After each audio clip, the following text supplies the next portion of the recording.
Abraham Lincoln, viac než len prezident. Vedeli ste, že Abraham Lincoln bol nielen prezident, ale aj zápasník a vynálezca.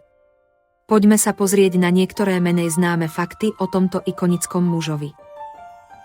Lincoln sa narodil v Drevenici a vyrastal v chudobných podmienkach. Jeho vzdelanie bolo obmedzené, ale bol vášnivý čitateľ a samouk. Táto húževnatosť ho sprevádzala celým životom. Predtým, ako sa stal politikom, Lincoln bol úspešný zápasník. Mal impozantnú postavu a silu.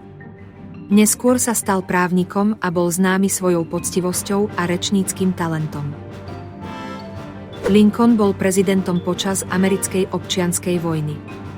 Jeho odhodlanie zachovať úniu a zrušiť otroctvo ho robí jednou z najvýznamnejších postáv v americkej histórii. Emancipačná proklamácia bola prelomovým momentom. Lincoln bol tiež vynálezca. Získal patent na zariadenie na prekonávanie prekážok na riekach. Bol vizionárom, ktorý veril v silu vedy a techniky pre budúcnosť Ameriky. Chcete sa dozvedieť viac o Abrahamovi Lincolnovi a jeho vplyve na svet? Sledujte nás pre ďalšie zaujímavé fakty z histórie. Zdieľajte toto video s priateľmi a pomôžte nám šíriť vedomosti.